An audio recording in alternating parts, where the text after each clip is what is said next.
tool also drills holes for installing the blade. The computerized system is quicker and more precise than manual carving. An employee then cuts a slot in the handle to fit the saw.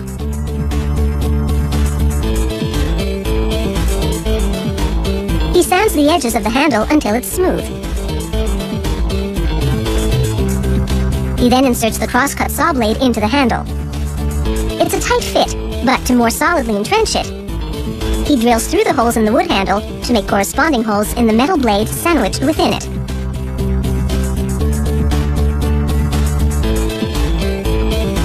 He inserts screws into the handle, securing the blade to it. He tightens the screws as much as possible.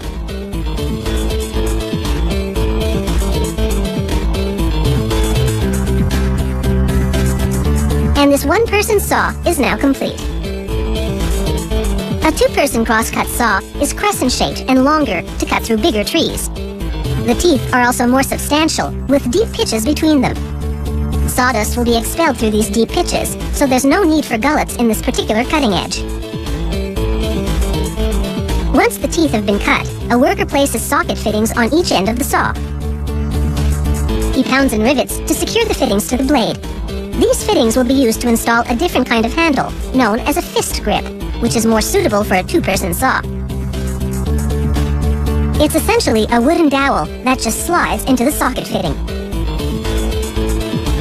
It's taken about an hour to make this crosscut saw.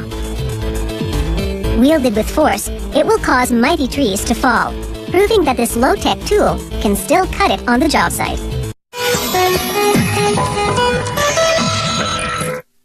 Haggis is Scotland's national dish, made from minced lamb and beef encased in beef intestine.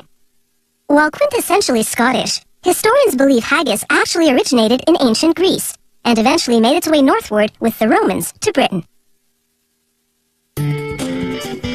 Haggis is traditionally served with mashed potatoes and turnips, what the Scots call neeps and tatties, along with a glass of Scotch whiskey to wash it down. At the haggis factory, the production process begins with beef fat. They put it through a mechanical chopper, and a guillotine blade slices it up.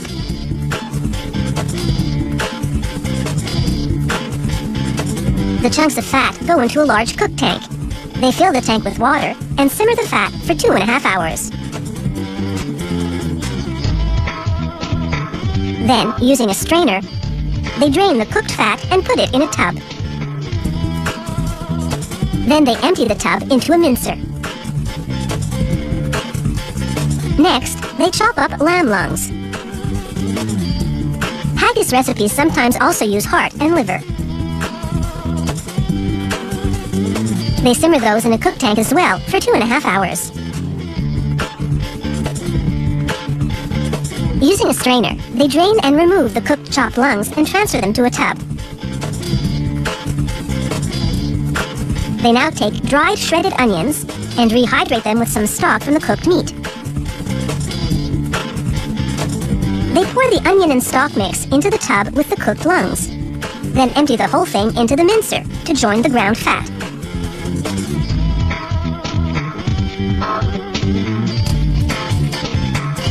Next, 2 different grinds of oatmeal, medium and coarse, to give the haggis just the right texture, not too stiff, but not too loose. The consistency is key, which is why the grind proportions are a closely guarded company secret. Also hush-hush, the composition of the spice blend they now add. All the company will divulge about the seasoning is that it includes salt and pepper. The oatmeal and spice blend now join the other ingredients in the mincer. And there you have it, the finished haggis mix, ready to be stuffed into casings. In keeping with tradition, the company encases its haggis in beef intestines. After a thorough cleaning, the intestines are stored in salt. Before use, they soak in cold water overnight to desalinate. This also softens them up until sufficiently pliable for the stuffing process. On the filling line, workers slip an intestine over what's called the stuffing horn. Then, with a knee, activate a lever that triggers the machine to pump out a set amount of haggis mix. On this run, they're preparing the 453-gram size. They close the casing on either side with a thick aluminum staple. Now they spread the haggis out on cooking trays and pierce each casing to let air escape as the casing shrinks during cooking.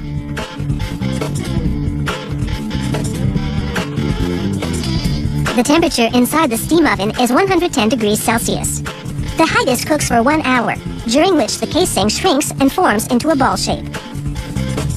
Once the haggis come out of the oven and cool, workers cut them apart. Each haggis goes into a printed plastic bag, then into a vacuum sealer. The machine draws out 99.9% of the air before sealing the bag. This vacuum packing process extends a 7 to 10 day shelf life to 4 weeks. The packaged haggis now drop into a tank of hot water. The bags instantly shrink and thicken by 25%, making them significantly more durable. Haggis may date back to ancient Greece, but it's certainly changed with the times. This company also makes a 1-minute microwavable version, a canapé format, and even vegetarian haggis. Far beyond what Robert Burns could ever have imagined.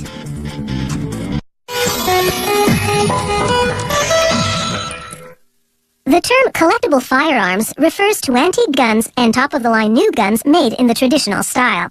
These firearms are mostly handmade by skilled craftsmen using centuries-old techniques. This quality workmanship translates into top-notch performance. This company in England has been manufacturing rifles and shotguns since 1835. It still uses the same traditional gun-making methods, only now with the help of modern-day computerized equipment. Even with that technology, it's still arduous work. Making just one gun takes, depending on the model, up to 1,250 hours of labor. In the factory's machine shop, under a shower of lubricant, a computer-guided tooling machine shapes a solid steel bar into a hollow tube with a rectangular plate called a lump on one end. This tube will become the barrel of a shotgun. Here you can see the progression from bar to tube, but it's still somewhat rough. So now a highly skilled barrel maker manually files the tube to obtain exactly the right roundness. This traditional process is known as striking the barrel. With his expert eye, he checks his work by observing how light and shadows fall on the barrel. Now he lays two barrels side by side in a fixture and connects their lumps with pegs. He lays a strip of silver solder along the joint and binds the adjoined lumps with steel wire. Then he brushes on flux, a chemical which prevents steel from oxidizing and helps molten solder flow into the joint. He now loads this end of the pair of barrels into a small furnace. Within about 20 minutes, the fiery heat, peaking at a temperature of 900 degrees Celsius, melts the silver solder which flows into the joint. The barrels are now bonded. Next, he lays a thin strip of steel called a rib in the gap between the joined barrels. This time, he uses flux made of pine tree resin, which works better than chemical flux when soldering with tin. He immobilizes the rib with steel wedges and wire. Then, using a hand torch, melts tin solder to fix the rib between the barrels. After removing the wire and wedges, he cleans off the flux and excess tin with abrasive paper, revealing a seemingly seamless double barrel. Now he mounts the double barrel on a fixture and coats what's called a lapping rod with oil and an abrasive powder. He moves the rod back and forth within the barrels until their inside is ground to within 3/100ths of a millimeter of the required diameter. This process also smooths the interior of the bore to a mirror-like finish. The barrel maker then polishes the outside surface to a shine. Meanwhile, the action body, the part that houses the gun's mechanics, has already been roughly shaped. Now the final machining in a bath of paraffin to wash away the metal debris. In a process called spark erosion, copper electrodes of varying shapes erode the steel to create the required slots, holes, and recesses. Quite the transformation from what started out as a solid piece of steel. It's critical that the action's 60-plus intricate components fit together with ultimate precision. Once again, nothing beats the traditional method. The actioner blackens the component with a smoke lamp. Here, he's fitting the trigger plate. He positions it in the action, taps a few times, then removes it. The black soot marks left behind indicate where the plate needs to be filed down. He repeats this procedure again and again until the plate fits perfectly. He does this with each and every one of the action's components. Using the same marking method, he also files the lumps on the barrel to fit to the action perfectly. They hook onto a cross pin and serve as the hinge on which the barrel pivots against the action. He also marks and files the face of the barrel so that it fits perfectly with the face of the action. Such flawless precision is the hallmark of top-of-the-line firearms.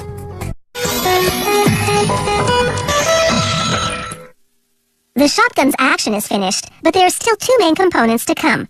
The lock is the firing mechanism. The stock is the gun's wooden butt end that you steady against your shoulder to shoot.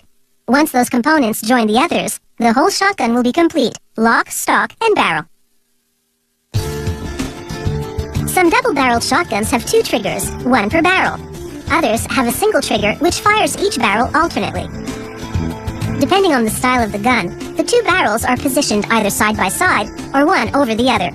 The gun's firing mechanism is called the lock. A double-barreled gun has two locks, one for each barrel. Each lock consists of a plate with 14 components. They've all been machined by the factory's computer-guided tooling equipment. An expert craftsman assembles them by hand. To test the lock, he uses a caulking key to simulate what happens when you pull the trigger. The key depresses two spring-loaded sears, which releases and drives a tumbler forward, striking a firing pin to fire the gun. The locks are installed on both sides of the action body, just above the trigger. In the factory's stocking shop, another craftsman lays a template for the gun's stock onto a piece of Turkish walnut, traces, and then saws out the shape. The wood appears quite ordinary now, but wetting it a bit shows the rich grain, which an extensive finishing later on will bring out.